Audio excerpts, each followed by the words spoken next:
All right, year 5, for week 1 this term, we're going to have a go again at doing some mindful drawing. And this time it's going to be a little bit more precise.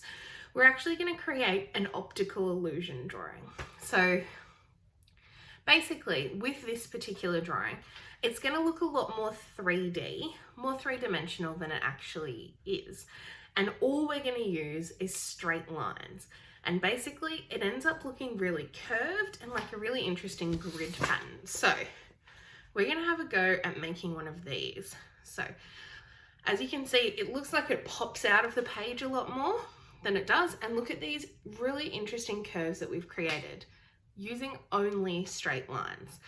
It's actually really easy. So I'm going to show you how to do this week. I'm going to tell you in a second what things you're going to need, and let's have a go. It's fun. Okay, so what you're going to need for today is a ruler. You're going to need, I like to do this in like ballpoint pen, like normal pen, but you can use grey lead, you can use texture, whatever you like. I do find that texture smudges a little bit. I'm going to do it in 4 colours today just so that you can really clearly see each section that I've done, but you can do it in 1, you can do it in 2, you can do it in 4, whatever. And I'm also going to grab some scissors. So we're going to start by turning this piece of paper into a square, which lots of you have done with me before. So all we're going to do is grab this little corner and make sure that this edge matches up as good as it possibly can with the top edge of our page. So then we have this little dangly section here, and we're just going to cut it off. If you've already got square paper, brilliant. You can also use rectangle paper, but I find that for me, square paper just is a little bit easier to work with. All right, square piece of paper. So then when you fold it over this way, in the opposite direction, it should also be a nice perfect little triangle. Okay, so I'm going to start by ruling. Like I said, I'm going to use different colors for everything so that you can see what I'm doing. So I'm going to rule from corner to corner here to make like a diagonal line across the page. And then I'm going to do the same thing in the opposite direction. So then I've got like a big X. Now here's where things get a little bit tedious and a little bit boring, but you can do this very quickly. So my piece of paper is not quite perfect in terms of my measurements.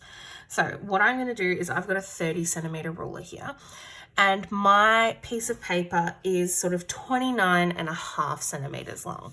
So that's not, it means I'm going to have some dodgy shaped ones, some different size sections is what I'm trying to say. So what I'm actually going to do is I'm going to start in the middle, and I'm going to mark at every 1 centimeter. Just a tiny little mark, and I'm going to use these as my guides. And then it doesn't matter that that last one is a little bit smaller. And I'm going to keep doing that. 2, 3, 4, 5, 6, 7, 8, 9, 10, 11, 12, 13, 14. On each of these 4, I find starting in the middle works better for me personally. If you've got a piece of paper where it's exactly the right centimeter, go for it. But this is what works for me, so this is what I'm going to show you, but I'm sure there's plenty of other ways to do it as well. Okay, then this is where the fun starts. Now, I don't usually use grey lead when I do something like this, because if you rub something out, you're actually going to mess up like the entire thing. So sometimes with something like this, you sort of just got to go, oh, well, I made a mistake. So here's where things get tricky. I'm going to use this little dot here, right at the end, and I'm going to connect it to this one. So I like to use a ruler for this because the more accurate you are with this, the better it looks. So you are going to like sort of overlap some of your other marks. Okay, now I'm going to do this second one and attach it to this one.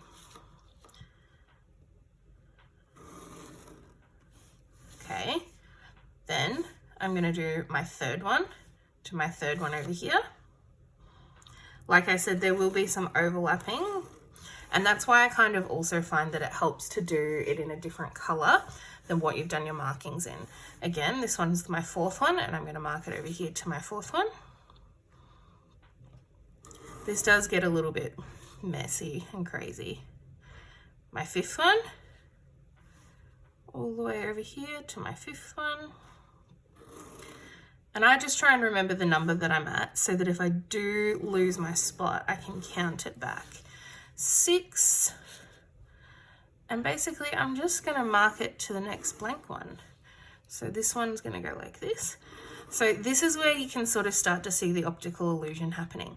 So even though we're only using straight lines to do this, you can see the curve is starting to happen. There's a whole bunch of different ones like this that you can do. You can do ones that are like a border around the outside,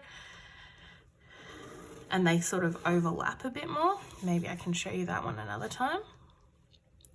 But yeah, I just find it amazing that we then start getting this curve pattern, but we haven't actually used any curved lines.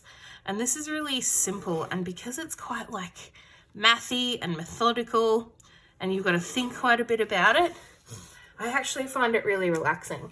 Then the other thing you can do is go through and like color all these and make a checkerboard.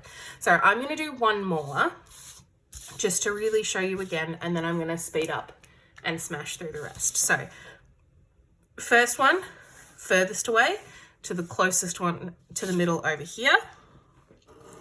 These are your sort of dodgy ones where they overlap a bit. Second to second, third to third, fourth to fourth, fifth to fifth. And there we go, happening. Like I said, this sort of doesn't matter if it's perfect. I've like completely missed the line there, but you won't even be able to tell.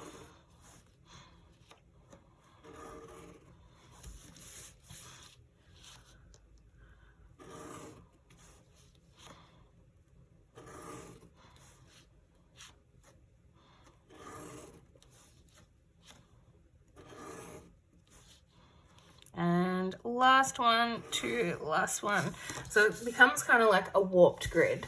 All right, I'm gonna go grab my other two colors and I'm gonna smash out the rest quickly to show you.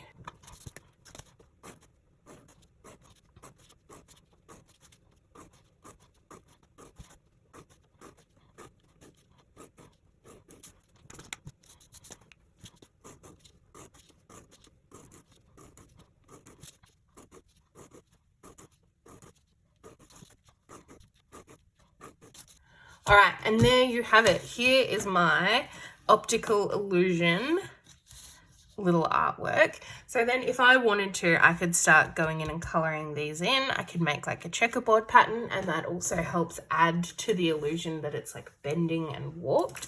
But pretty amazing that just using straight lines and changing the angle of them, we can make such a beautiful and neat little curve. Maybe next time I'll show you some other ways to do some similar things as well. All right, good luck, have fun. I think it's pretty easy, but it looks pretty cool. All right, enjoy.